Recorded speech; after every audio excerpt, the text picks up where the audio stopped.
Hello everyone. मेरा नाम है Sandeep Das Gupta and welcome to अचीवर्ली। आज हम लोग एनसीईआरटी क्लास 8 हिस्ट्री का चैप्टर 5 का पार्ट 2 शुरू करने जा रहे हैं। प्रीवियस चैप्टर के लेक्चर्स अपलोड हो चुके हैं और मैंने क्लास 8 हिस्ट्री का एक सेपरेट प्लेलिस्ट भी क्रिएट कर दिया है। आपको प्लेलिस्ट का लिंक इस वीडियो के डिस्क्रिप्शन बॉक्स में मिल जाएगा, तो जो लोग नए आए हैं वहां से उन वीडियोस को देख सकते हैं। मैं पढ़ाते हुए इंपॉर्टेंट पॉइंट्स को स्टार मार्क करता हुआ चलूंगा, तो अगर आप बुक से पढ़ रहे हैं आप भी उन पॉइंट्स को स्टार मार्क कर लें, या फिर अगर आप नोट्स बना रहे हैं तो अपने नोट्स में उन पॉइंट्स को लिख लें, क्योंकि वहां से क्वेश्चन आने के चांसेस ज्यादा होते हैं। अगर आपको कुछ डाउट हो तो आप मुझसे कमेंट्स में पूछ सकते हैं, या फिर आप मुझसे इंस्टाग्राम पे भी पूछ सकते हैं। इंस्टाग्राम का लिंक आपको इस वीडियो के डिस्क्रिप्शन बॉक्स में मिल जाएगा। एनसीईआरटी के बुक्स को आप एनसीईआरटी की वेबसाइट से फ्री में डाउनलोड कर सकते हैं, तो वहां से आप इस बुक को डाउनलोड कर ले और आज का लेक्चर देखने के बाद एक बार इस चैप्टर को पढ़ ले, जिससे कि आपको और अच्छे से समझ में आ जाएगा। तो चलिए अब आज का लेक्चर शुरू करते हैं। Chapter 5, when people rebel, 1857 and after. जब जनता बगावत करती है, 1857 और उसके बाद। हम लोगों ने प्रीवियस लेक्चर में चैप्टर 5 के पार्ट 1 को समझा था। उसमें हमने पढ़ा कि ईस्ट इंडिया कंपनी के डिफरेंट पॉलिसीज ने लोगों को कैसे प्रभावित किया। नवाबों की ताकत छिन गई, किसान और सिपाही भी परेशान थे। फिर जो रिफॉर्म्स लाए गए उसमें लोगों का क्या रिस्पॉन्स था। फिर हमने 1857 के विद्रोह के बारे में भी पढ़ा था। आपको इस वीडियो के डिस्क्रिप्शन बॉक्स में चैप्टर 5 के पार्ट 1 के लेक्चर का लिंक मिल जाएगा। अगर आपने वो वीडियो नहीं देखा है तो वहां से आप देख सकते हैं। आज हम लोग चैप्टर 5 के पार्ट 2 को शुरू करेंगे। उसमें हम इन टॉपिक्स को एक एक करके समझेंगे। तो चलिए अब आज का लेक्चर शुरू करते हैं। हम लोग पढ़ेंगे कि कंपनी ने कैसे फाइट बैक किया था। The company fights back. Company का पलटवार। Unnerved by the scale of the upheaval, the company decided to repress the revolt with all its might. 1857 के विद्रोह के बाद भी ब्रिटिशर्स ने हिम्मत नहीं हारी थी और उन्होंने फैसला लिया कि पूरी जान लगा के इस विद्रोह को खत्म करेंगे। इस उथल पुथल के बावजूद अंग्रेजों ने हिम्मत नहीं छोड़ी। कंपनी ने अपनी पूरी ताकत लगाकर विद्रोह को कुचलने का फैसला लिया।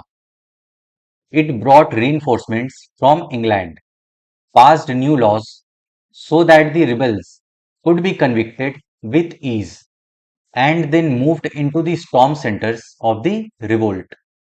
कंपनी ने इंग्लैंड से रीइंफोर्समेंट्स मंगवाए, यानी और सैनिक मंगवाए, विद्रोहियों को जल्दी सजा देने के लिए नए कानून बनाए, और जहां जहां विद्रोह हो रहा था, विद्रोह के जो मेन सेंटर्स थे यानी मुख्य केंद्र थे, वहां पे अंग्रेजों ने हमला किया।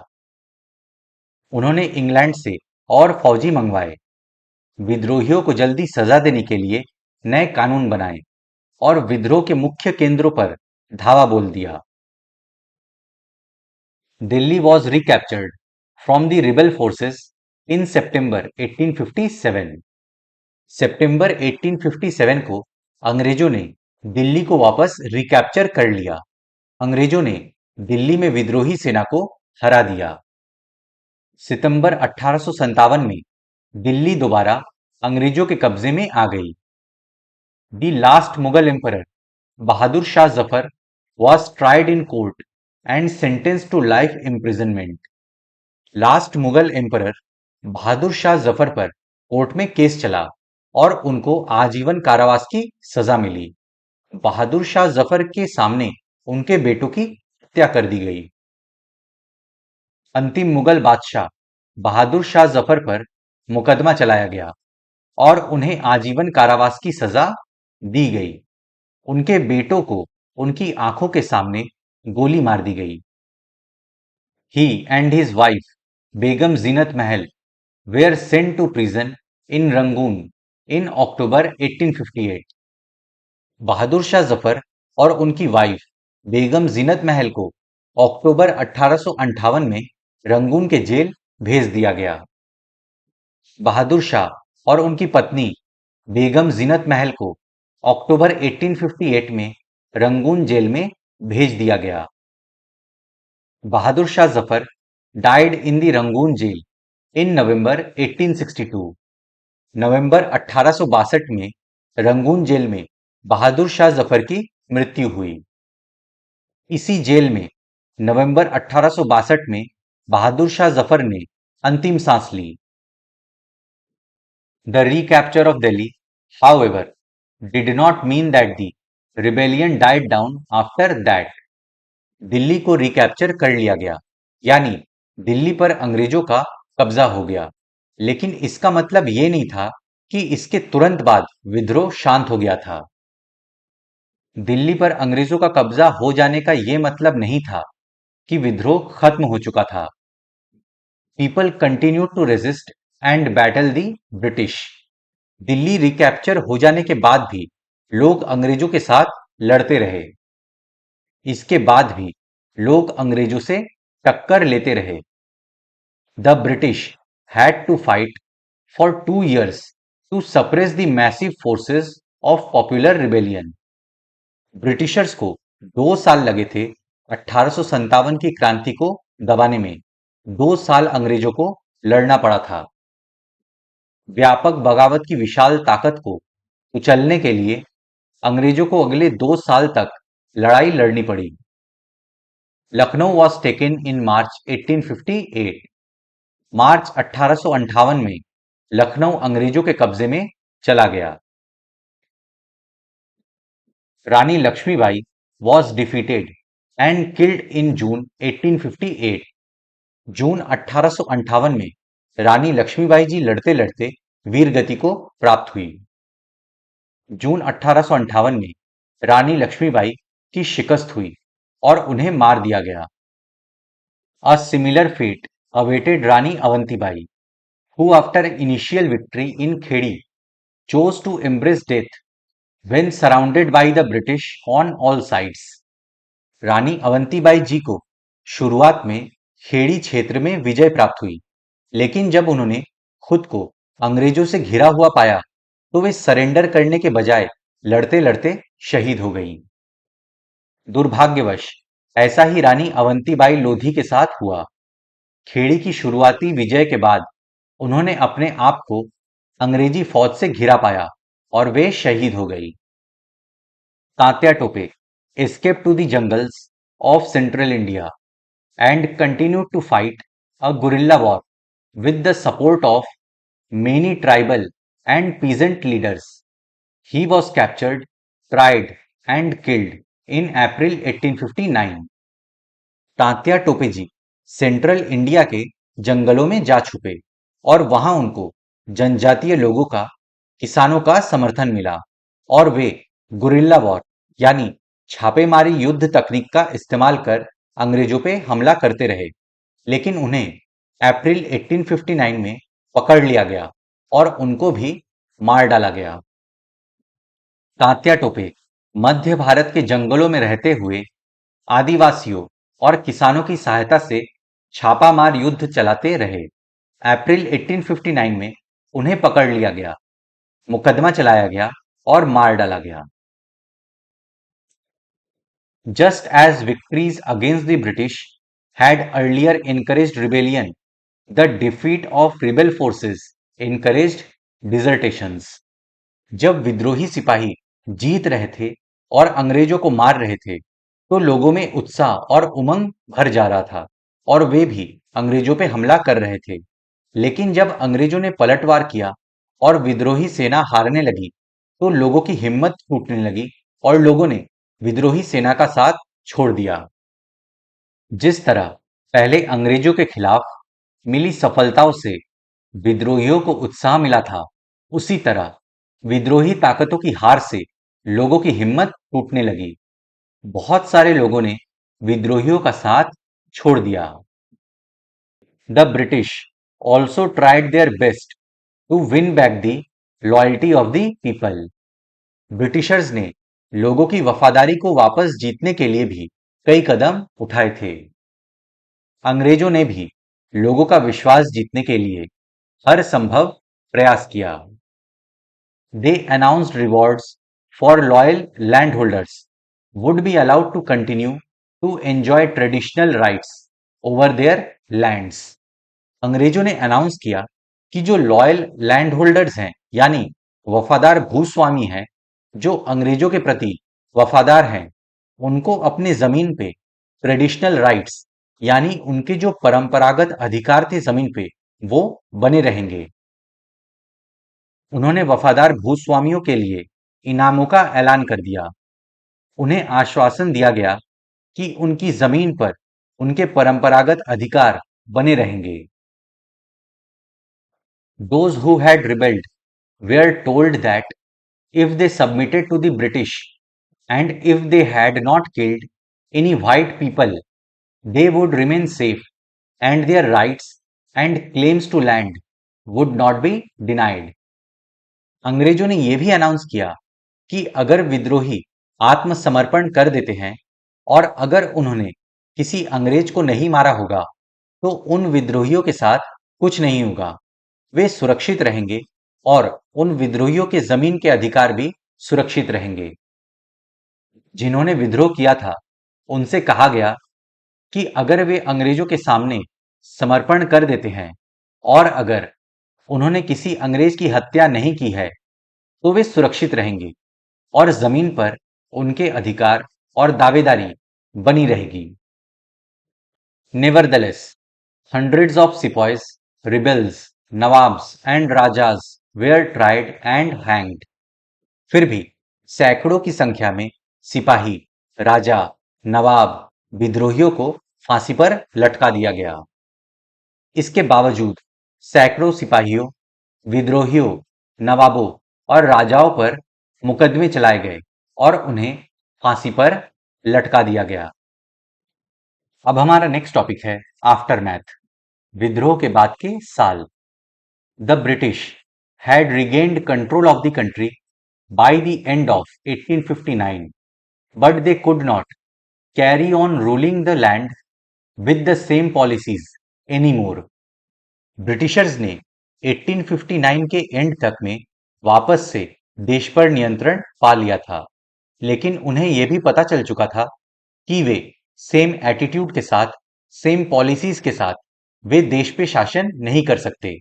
उन्हें यह समझ आ रहा था कि जिन कारणों से 1857 की क्रांति हुई थी, उन कारणों को खत्म करना होगा, परिवर्तन लाना होगा।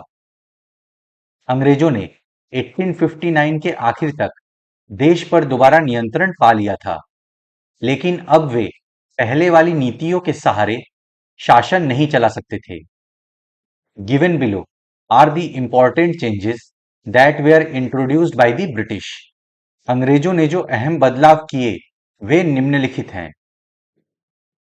फर्स्ट, प्रथम, the British parliament passed a new act in 1858 and transferred the powers of the East India Company to the British Crown in order to ensure a more responsible management of Indian affairs.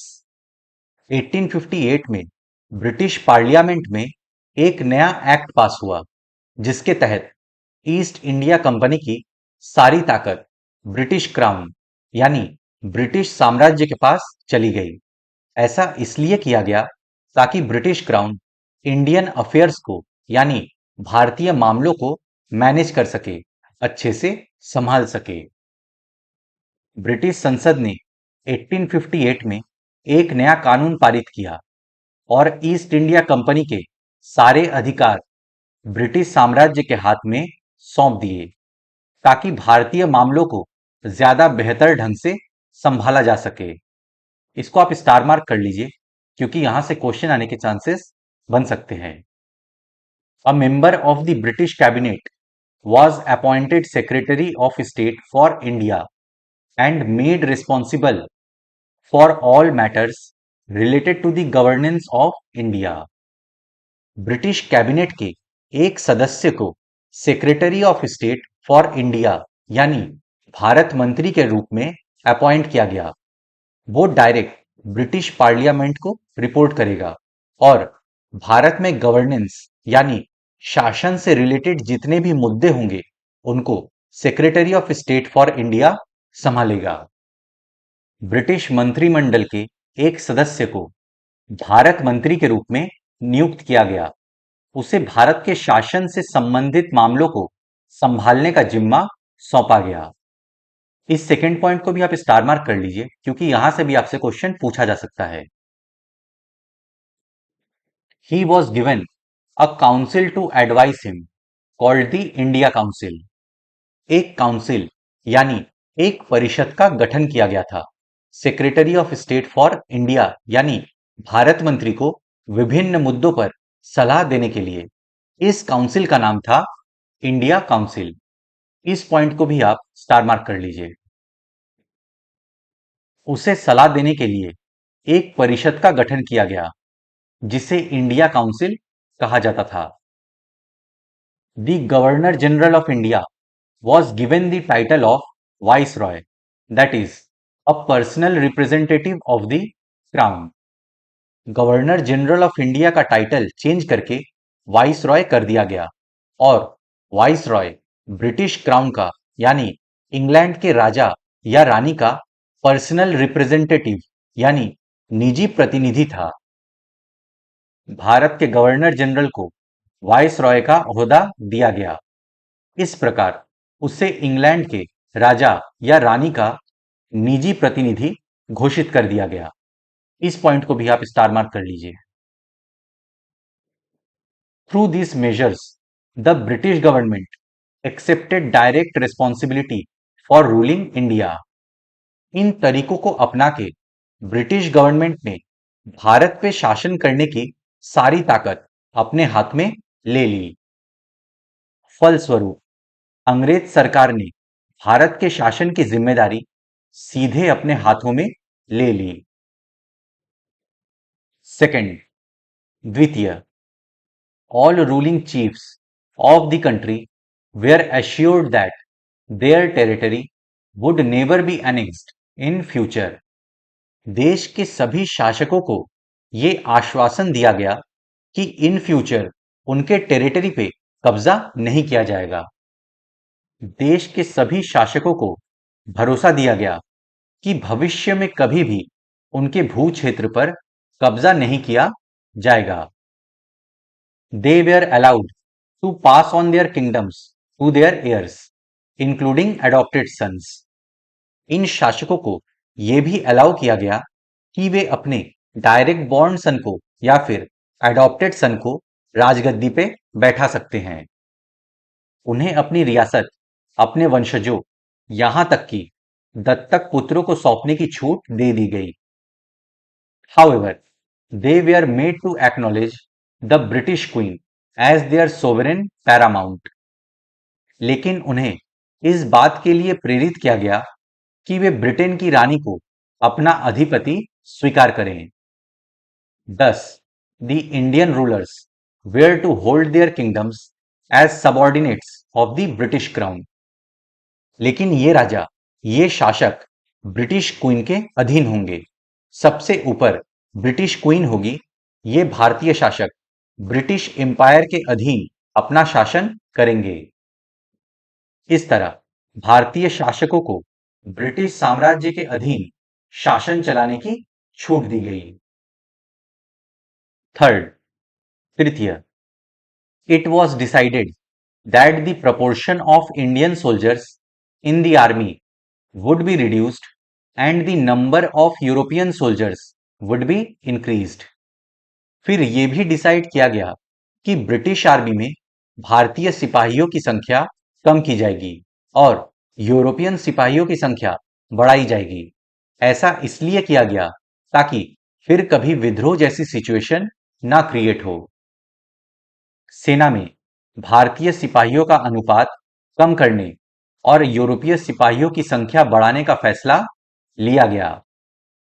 It was also decided that instead of recruiting soldiers from Awadh, Bihar, Central India and South India, more soldiers would be recruited from among the Gorkhas, Sikh and Pathans। पहले east India company की army में Awadh, Bihar, central India, south India के सिपाही होते थे और इन्होंने ही विद्रोह किया था। लेकिन 1858 के नए एक्ट में ऐसा बोला गया कि अब अवध, बिहार, सेंट्रल इंडिया और साउथ इंडिया के क्षेत्रों से सिपाही रिक्रूट करने के बजाय गोरखा, सिख और पठान्स को रिक्रूट किया जाएगा। देखिए, इस समय एक लड़ाकू जाति की अवधारणा की गई तथा इसके तहत सेना में सिख, गोरखा की नियुक्ति पर विशेष बल दिया गया। वहीं राजनीतिक रूप से सजग क्षेत्र जैसे नॉर्थ बिहार, यूनाइटेड प्रोविंस से सैनिकों की नियुक्ति को हतोत्साहित किया गया। ये भी तय किया गया कि अवध, बिहार, मध्य भारत और दक्षिण भारत से सिपाहियों को भर्ती करने के बजाय अब गोरखा, सिखों और पठानों में से ज्यादा सिपाही भर्ती किए जाएंगे। फोर्थ, चतुर्थ, the land and property of Muslims was confiscated on a large scale and they were treated with suspicion and hostility. Muslims को शक की निगाहों से देखा जाने लगा, उन्हें शत्रु के तरह ट्रीट किया गया, उनकी जमीन और संपत्ति जब्त कर ली गई। मुसलमानों की जमीन और संपत्ति बड़े पैमाने पर जब्त की गई, उन्हें संदेह व शत्रुता के भाव से देखा जाने लगा। The British believed that they were responsible for the rebellion in a big way. अंग्रेजों को लग रहा था कि 1857 का विद्रोह मुस्लिमों के वजह से हुआ था। अंग्रेजों को लगता था कि यह विद्रोह उन्होंने ही खड़ा किया था।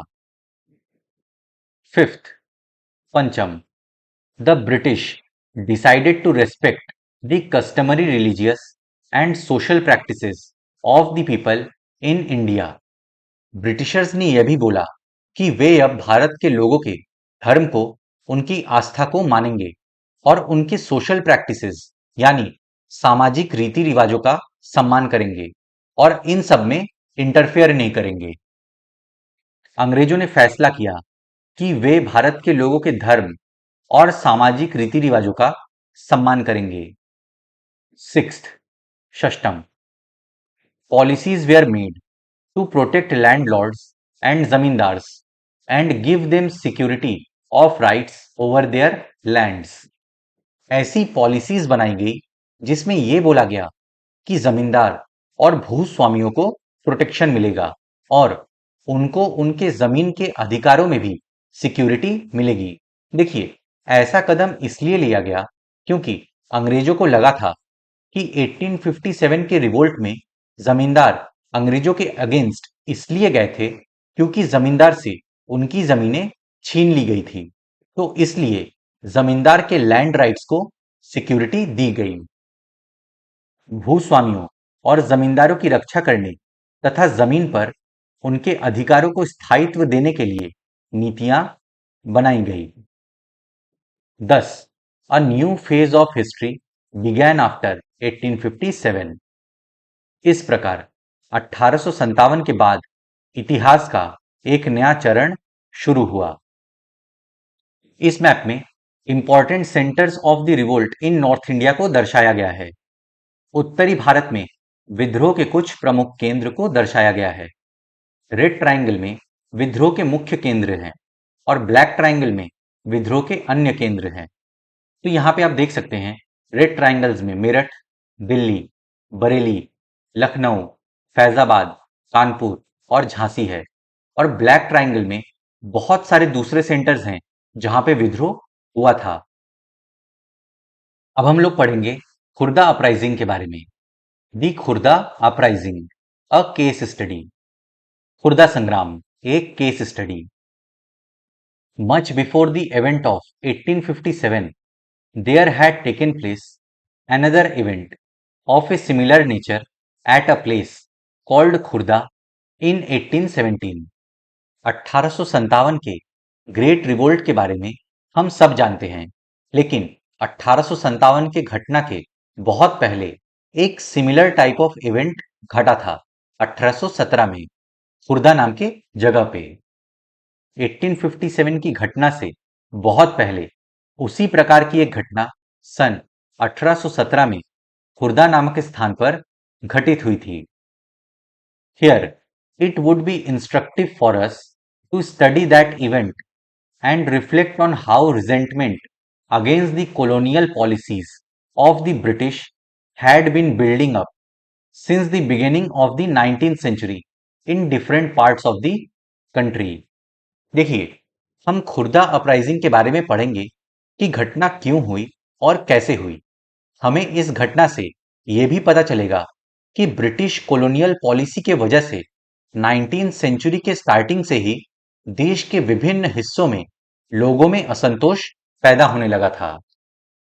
हमारे लिए उस घटना का अध्ययन करना और इस बात पर विचार करना भी शिक्षाप्रद होगा कि कैसे अंग्रेजों की औपनिवेशिक नीतियों के खिलाफ 19वीं सदी की शुरुआत से ही देश के विभिन्न हिस्सों में असंतोष निर्मित होने लगा था। Khurda, a small kingdom built up in the late 16th century in the southeastern part of Odisha, was a populous and well-cultivated territory consisting of 105 gads, 60 large, and 1109 small villages at the beginning of the 19th century. Late 16th century में south eastern part of Orissa में एक छोटा kingdom था, उसी का नाम था Khurda. 19th century के स्टार्टिंग में यह क्षेत्र पॉपुलस था, मतलब यहां बहुत सारे लोग रहते थे। यह बहुत उपजाऊ क्षेत्र था। यहां 105 गढ़ थे, 60 बड़े और 1109 छोटे गांव थे। खुर्दा, जो कि उड़ीसा के दक्षिण पूर्वी भाग में स्थित एक छोटा राज्य था, वो 19वीं शताब्दी की शुरुआत में 105 गढ़ों, जिनमें 60 बड़े और 1109 छोटे गांव सम्मिलित थे, एक जनबहुल उपजाऊ क्षेत्र था। Its king, Raja Bir Kishore Dev, had to earlier give up the possessions of 4 parganas, the superintendence of the Jagannath temple and the administration of 14 Garjats, princely states, to the Marathas under compulsion. Khurda kingdom के राजा थे राजा बीर किशोर देव। वो यहाँ पे शासन किया करते थे। मराठास ने इस क्षेत्र पे अटैक किया था, तो राजा बीर किशोर देव जी को अपने क्षेत्र के 4 परगना, 14 प्रिंसली स्टेट का एडमिनिस्ट्रेशन, जगन्नाथ मंदिर का संचालन मराठों को सौंपना पड़ा था। इसके शासक राजा बीर किशोर देव को स्व अधिकृत 4 परगनाओं को तथा जगन्नाथ मंदिर के संचालन अधिकार समेत 14 गणजातों के प्रशासनिक उत्तरदायित्व को पूर्व में दबाव में आकर मराठाओं को सौंप देना पड़ा था। His son and successor Mukund Dev too was greatly disturbed with this loss of fortune. राजा बीर किशोर देव के पुत्र और उत्तराधिकारी मुकुंद देव टू इससे खुश नहीं थे। उनको लग रहा था हमारी जमीन, हमारा क्षेत्र चला गया। उनके पुत्र तथा उत्तराधिकारी मुकुंद देव द्वितीय इस दुर्दशा से विचलित थे। Therefore, sensing an opportunity in the Anglo-Maratha conflict, he had entered into negotiations with the British to get back his lost territories and the rights over the Jagannath temple. जब एंग्लो मराठा वॉर हुआ तो Mukund Dev to को लगा कि ये मौका अच्छा है अपने खोए हुए क्षेत्र को वापस पाने का। वे ब्रिटिशर्स के साथ नेगोशिएशंस करने लगे ताकि अपने खोए हुए क्षेत्र को, जगन्नाथ मंदिर के संचालन को वापस पा सकें। अतः अंग्रेजों और मराठों के बीच जारी संघर्ष में अपने लिए एक मौका देखते हुए उन्होंने अपने खोए हुए क्षेत्रों तथा जगन्नाथ मंदिर की देखरेख से संबंधित अधिकारों की पुनः प्राप्ति हेतु अंग्रेजों के साथ सलाह मशवरा शुरू कर दिया था। But after the occupation of Orissa in 1803, the British showed no inclination to oblige him on either score.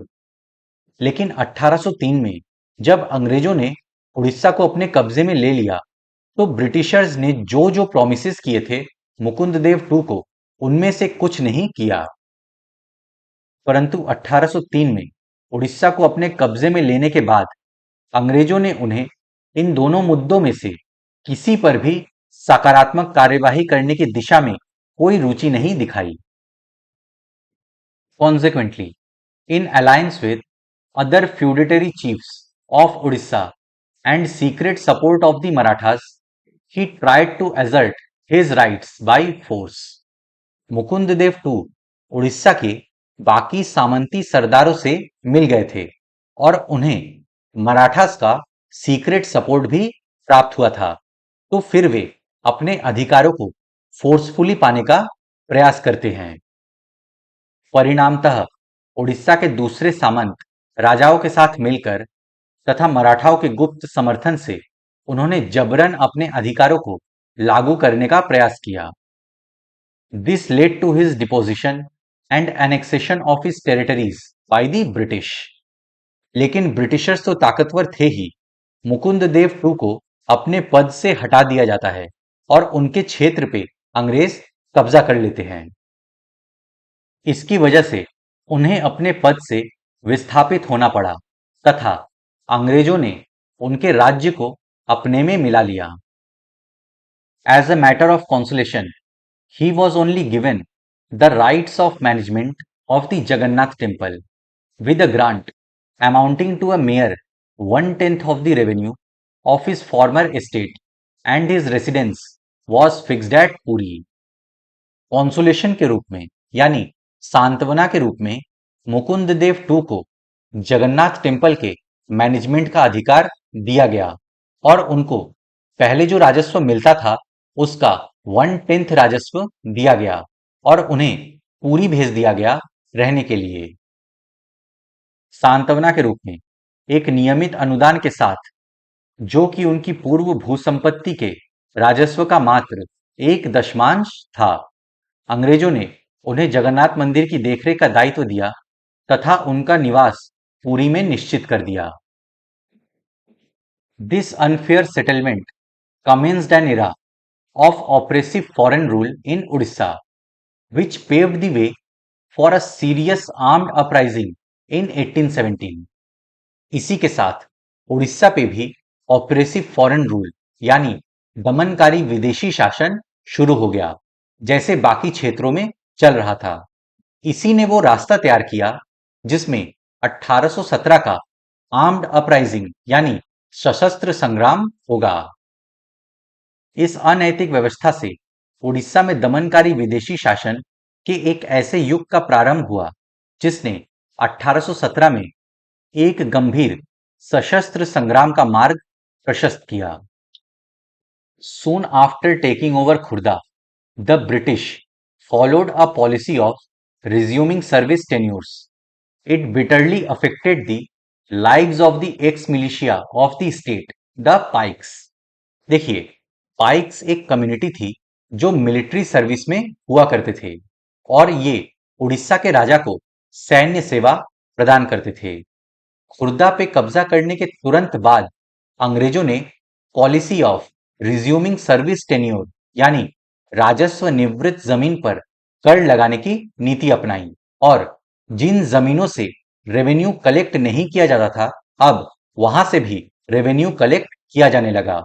इस वजह से पाइक्स लोगों के जीवन पर बहुत बुरा असर पड़ा।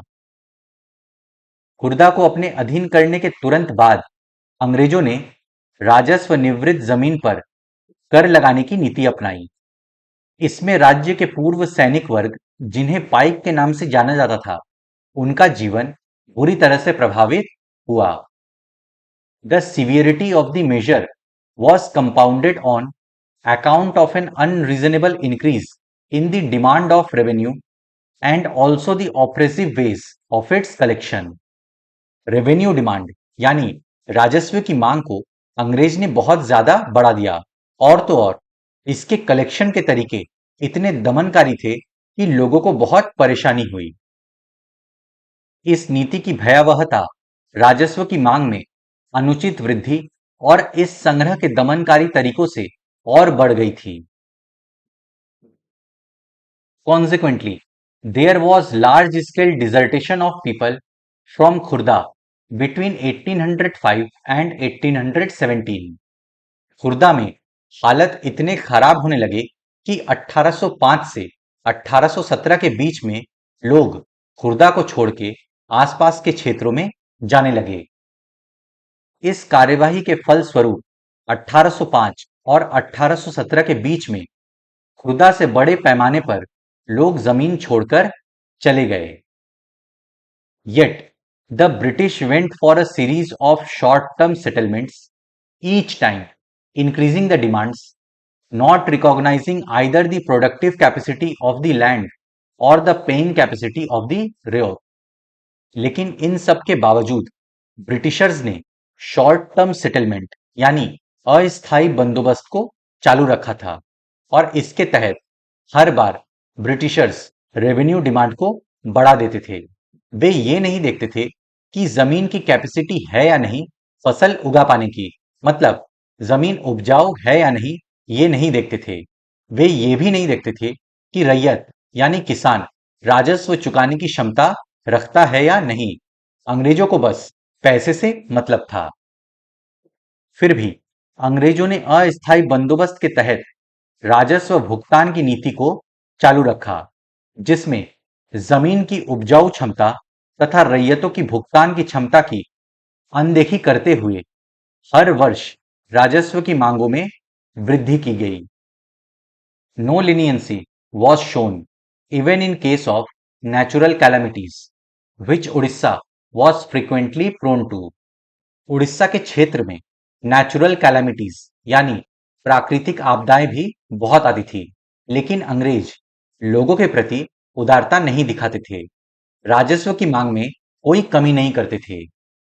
यहां तक कि प्राकृतिक आपदाओं के समय भी कोई उदारता नहीं दिखाई गई, जबकि उड़ीसा में ऐसी आपदाएं अक्सर आती रहती थी।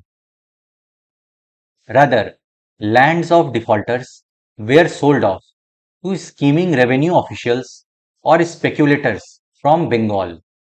जो राजस्व नहीं चुका पाते थे, उनके जमीन को राजस्व अधिकारियों और बंगाल के सट्टेबाजों को बेच दिया जाता था। बकायादारों की जमीन को षड्यंत्रकारी राजस्व अधिकारियों या फिर बंगाल के सट्टेबाजों को बेच दिया गया। The hereditary military commander of the deposed king, Jagbandhu Vidyadhar Mahapatra ब्रह्मवर राय और Bakshi Jagbandhu, as he was popularly known, was one among the dispossessed landholders. Khurda के डिपोज्ड किंग के जो मिलिट्री कमांडर थे, उनका पद वंशानुगत था। मिलिट्री कमांडर का नाम था जगबंधु विद्याधर महापात्र ब्रह्मवर राय। इनको लोग बख्शी जगबंधु के नाम से जानते थे। बख्शी जगबंधु जमींदार थे और इनसे जमीन छीन ली गई थी। खुर्दा के विस्थापित राजा का वंशानुगत सेनानायक जगबंधु विद्याधर महापात्र ब्रह्मवर राय, जिन्हें लोग बख्शी जगबंधु के नाम से जानते थे, वो ऐसे बेदखल हुए जमींदारों में से एक थे। इसको आप स्टार मार्क कर लीजिए, क्योंकि यहां से आपसे ये नाम पूछा जा सकता है। He had, in effect, become a beggar, and for nearly 2 years survived on voluntary contributions from the people of Khurda before deciding to fight for their grievances as well as his own. Bakshi Jagbandhu जी की हालत बहुत खराब हो गई थी। वे भिखारी बन गए थे। खुर्दा के लोगों ने वॉलंटरी कॉन्ट्रीब्यूशंस दिया था, तब वे 2 साल तक सरवाइव कर पाए और फिर उन्होंने डिसाइड किया कि लोगों की और उनकी खुद की दुर्दशा के लिए लड़ेंगे अंग्रेजों से। व्यवहारिक रूप से वे एक भिखारी बन गए थे। अपने तथा अपने जैसे जमीन से बेदखल हुए लोगों की ओर से संघर्ष करने का निश्चय करने से पूर्व प्रायः 2 साल तक उन्होंने खुर्दा के लोगों के स्वैच्छिक दान से अपना गुजारा किया। Over the years what had added to these grievances were, बीते हुए वर्ष के साथ साथ जो तकलीफें इन शिकायतों के साथ जुड़ गई थी, वे थी: पहला, the introduction of sicca rupee silver currency in the region. Britishers ने इस क्षेत्र में सिक्का रूपी यानी चांदी के सिक्के जारी किए थे। अंग्रेजों द्वारा इस क्षेत्र में चांदी के सिक्कों का प्रचलन हुआ। देखिए, इसको आप स्टार मार्क कर लीजिए क्योंकि ये आपसे क्वेश्चन में पूछ सकता है। The insistence on payment of revenue in the new currency. वे लोगों से रेवेन्यू का पेमेंट इसी करेंसी में चाहते थे। इस नई मुद्रा में राजस्व के भुगतान पर जोर देना। तीसरा, an unprecedented rise in the prices of food stuff and salt which had become far-fetched following the introduction of salt monopoly, because of which the traditional salt makers of Odisha were deprived of making salt. British rule में खाने की कीमत बढ़ने लगी, नमक की कीमत बढ़ने लगी। उड़ीसा के जो ट्रेडिशनल सॉल्ट मेकर्स थे, यानी जो नमक बनाते थे, उनको नमक बनाने से रोक दिया गया। सॉल्ट पे ब्रिटिशर्स की मोनोपोली स्थापित हो गई। लोग नमक नहीं बना पा रहे थे, तो मार्केट में नमक की कमी हुई, तो नमक की कीमत बढ़ गई। तो इन सब वजहों से लोग बहुत परेशान थे। खाद्य सामग्री की कीमतों में अभूतपूर्व वृद्धि तथा नमक की आपूर्ति में कमी, जो कि कंपनी के एकाधिकार नीति के चलते लगभग दुर्लभ हो गया था और जिसके कारण उड़ीसा के पारंपरिक रूप से नमक बनाने वाले इस काम से वंचित हो गए थे। Fourth, the auction of local states in Calcutta which brought in absentee landlords from Bengal to Odisha. Besides, the insensitive and corrupt police system also made the situation worse for the armed uprising to take a sinister shape. यहाँ की police system बहुत corrupt थी और insensitive भी थी, यानी लोग अगर कंप्लेन करते तो उतना अच्छा रिस्पॉन्स नहीं मिलता। उड़ीसा के स्थानीय जमींदारों की नीलामी कैलकाटा में की गई और इसके कारण उड़ीसा में बंगाल के एब्सेंटी लैंडलॉर्ड्स यानी अनुपस्थित जमींदारों का आगमन हुआ। देखिए, बड़े जमींदार अपना दायित्व अधीनस्थ जमींदारों को देकर राजस्व वसूली के दबाव से मुक्त हो जाते थे। अतः अब वे अपने जमींदारी क्षेत्र से दूर रहने लगे।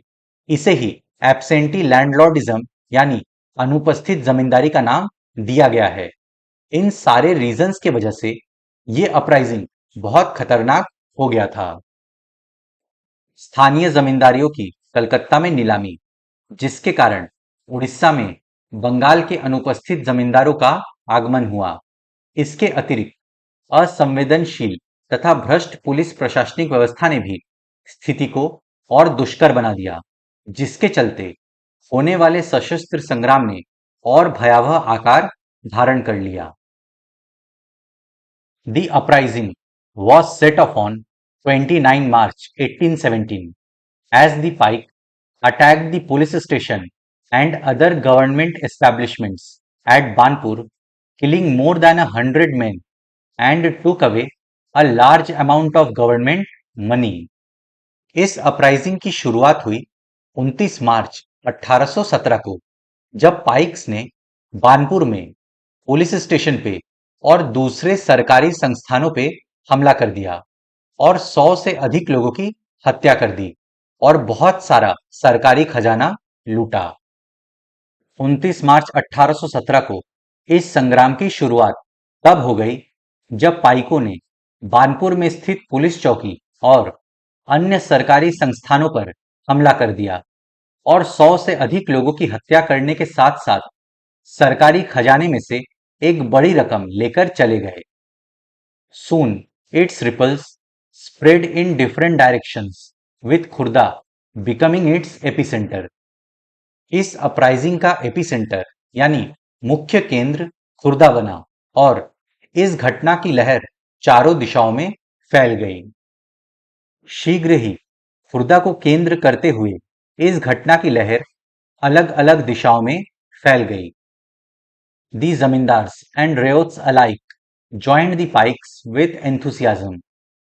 जमींदार और किसान भी परेशान थे, तो वे भी इस अपराइजिंग में पाइक्स के साथ मिल गए। उत्साह से भरपूर जमींदार और रैयत पाइकों के साथ मिल गए। Those who did not were taken to task. A no rent campaign was also started. जिन लोगों ने पाइक्स का साथ नहीं दिया उन्हें थोड़ा परेशान भी किया गया और एक नो रेंट कैंपेन यानी कर मत दो अभियान भी शुरू किया गया। इस कैंपेन में ये बोला गया कि हम कोई पैसा नहीं देंगे। जो उनके साथ नहीं मिले उन्हें प्रताड़ित किया गया। एक कर मत दो अभियान भी शुरू किया गया। इसको आप स्टार मार्क कर लीजिए क्योंकि ये आपसे क्वेश्चन में पूछा जा सकता है कि नो रेंट कैंपेन कौन से अपराइजिंग का हिस्सा है। The British tried to dislodge the Paik from their entrenched position but failed. Britishers ने पाइक्स को रोकने की कोशिश की मगर फेल हो गए। अंग्रेजों ने पाइकों को उनके जमे हुए स्थान से हटाने की कोशिश की परंतु असफल रहे। On 14 April 1817, Bakshi Jagbandhu, leading 5 to 10,000 pike and men of the Kandh tribe, seized Puri and declared the hesitant king Mukund Dev II as their ruler. 14 अप्रैल 1817 को 5 से 10,000 पाइक्स और कंध ट्राइब के लोगों ने बख्शी जगबंधु के नेतृत्व में पुरी को कब्जे में ले लिया और मुकुंद देव टू को राजा घोषित कर दिया, जबकि मुकुंद देव टू राजा बनना नहीं चाहते थे।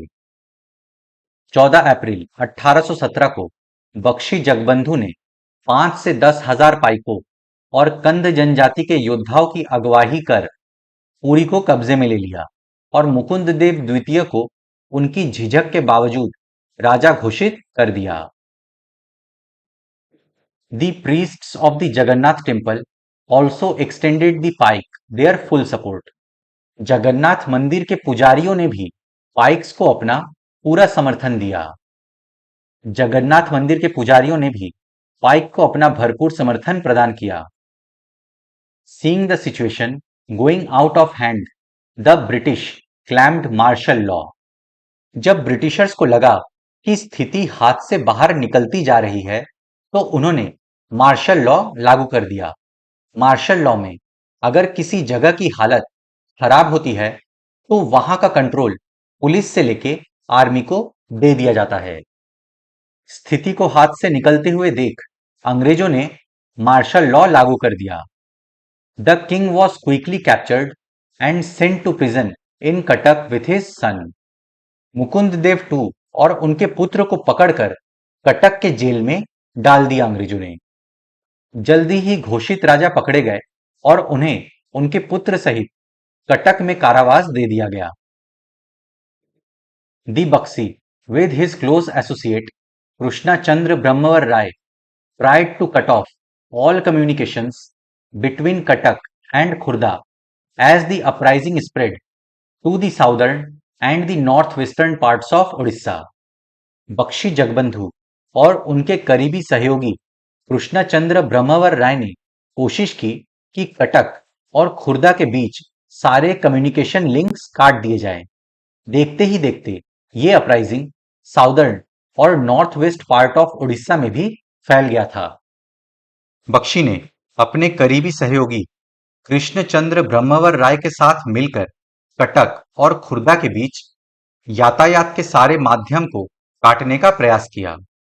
इसके साथ साथ संघर्ष उड़ीसा के दक्षिण और उत्तर पश्चिमी हिस्सों में फैल गया। Consequently, the British sent Major General Martindale to clear off the area from the clutches of the Pikes, while at the same time announcing rewards for the arrest of Bakshi Jagbandhu and his associates. अंग्रेजों ने major general Martindale को भेजा ताकि वे Pikes से उस क्षेत्र को मुक्त कर पाएं और बख्शी जगबंधु और उनके सहयोगियों को अरेस्ट करने के लिए रिवॉर्ड की घोषणा की गई। परिणाम स्वरूप अंग्रेजों ने मेजर जनरल मार्टिनडेल को पाइकों के चंगुल से पूरे क्षेत्र को मुक्त कराने के लिए भेजा तथा बख्शी जगबंधु और उनके साथियों को पकड़वाने के लिए पुरस्कार की भी घोषणा की। In the ensuing operation, hundreds of pikes were killed. Many fled to deep jungles and some returned home under a scheme of amnesty. अंग्रेजों की सेना ने सैकड़ों पाइक्स को मार डाला, बहुत सारे लोग जंगलों में छुप गए और कुछ स्कीम ऑफ एमनेस्टी यानी सामूहिक क्षमा योजना के तहत वापस अपने घर लौट गए। इस प्रकार जो सामरिक कार्रवाई चली उसमें सैकड़ों पाइक मारे गए, कई घने जंगलों में चले गए और अन्य सामूहिक क्षमा योजना के तहत अपने घरों में लौट गए।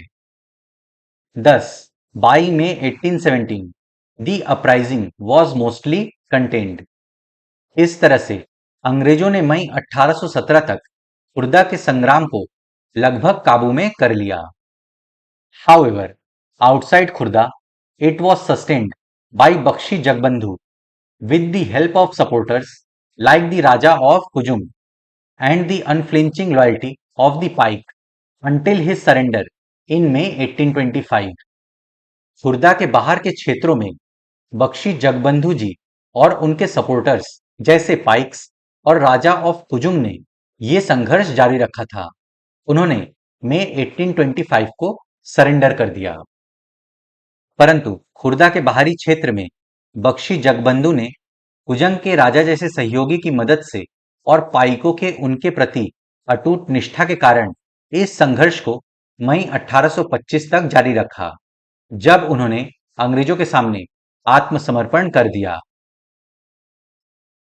On their part, the British henceforth adopted a policy of leniency, indulgence and forbearance towards the people of Khurda. Britishers इस अपराइजिंग से हिल गए थे। उन्हें लगा कि अगर हमने इन लोगों के लिए कुछ नहीं किया तो फिर से ऐसा कोई अपराइजिंग हो सकता है। तो ब्रिटिशर्स ने policy of leniency, indulgence and forbearance यानी दयालु, अनुग्रहित और सहनशीलता की नीति अपनाई। इसके उपरांत अंग्रेजों ने खुर्दा के लोगों के प्रति अपनी ओर से दयालु, अनुग्रहित और सहनशीलता की नीति अपनाई। The price of salt was reduced and necessary reforms were made in the police and the justice systems. नमक की कीमत को कम कर दिया गया और पुलिस तथा जस्टिस सिस्टम में रिफॉर्म्स लाए गए ताकि करप्शन को कम किया जा सके। पुलिस और न्यायिक व्यवस्था में आवश्यक सुधार किया। नमक की कीमतों में कमी की गई। Revenue officials found to be corrupt were dismissed from service and former land holders were restored to their lands.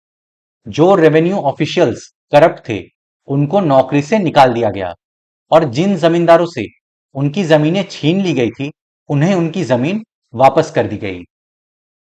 जिन राजस्व अधिकारियों को भ्रष्ट पाया गया उन्हें कार्य से निष्कासित कर दिया और बेदखल जमींदारों को अपनी जमीन लौटा दी गई। The son of the king of Khurda, Ramchandra Dev III, was allowed to move to Puri and take charge of the affairs of the Jagannath temple with a grant of ₹24,000। King of Khurda के पुत्र रामचंद्र देव III को पूरी जाके जगन्नाथ मंदिर की देखरेख का काम सौंपा गया और उनको 24,000 रुपए ग्रांट में दिया गया। दिवंगत खुर्दा के राजा के पुत्र रामचंद्र देव तृतीय को स्वतंत्र कर पूरी जाने दिया गया और 24,000 रुपए के अनुदान के साथ उन्हें जगन्नाथ मंदिर की देखरेख का दायित्व भी सौंपा गया। In it was the first such popular anti-British armed uprising in Odisha, which had some far-reaching effect on the future of British administration in that part of the country। ये पहली ऐसी एंटी ब्रिटिश अपराइजिंग थी जो बड़े level पे घटी थी और इसका असर हमें फ्यूचर में ब्रिटिश के इस क्षेत्र के एडमिनिस्ट्रेशन पे भी देखने को मिलता है। संक्षेप में, ये उड़ीसा में अंग्रेजों के विरुद्ध पहला लोकप्रिय सशस्त्र संघर्ष था जिसका उस क्षेत्र में ब्रिटिश शासन पर दूरगामी प्रभाव पड़ा। To merely call it a Paik rebellion will thus be an understatement. अतः इसे मात्र पाइक विद्रोह कहना इसे कमतर कर आंकना होगा। देखिए, इसको केवल पाइक रिबेलियन कहना उचित नहीं होगा क्योंकि इसमें बहुत लोग इन्वॉल्व थे, सबके अपने अपने इंटरेस्ट भी थे और पाइक्स का साथ बहुत सारे दूसरे लोगों ने भी दिया था। तो फ्रेंड्स, इसी के साथ हम लोग का चैप्टर 5 समाप्त होता है। मैं आशा करता हूं कि आपको सब कुछ समझ में आ गया होगा। अगर आपको फिर भी कुछ डाउट है तो आप मुझसे कमेंट्स में पूछ सकते हैं या फिर आप मुझसे इंस्टाग्राम पे पूछ सकते हैं। अपने फ्रेंड्स के साथ इस वीडियो को शेयर करें। वीडियो पसंद आए तो लाइक करें, चैनल को सब्सक्राइब करें। मैं मिलता हूं आपसे नेक्स्ट लेक्चर में। Good day to everyone. जय हिंद।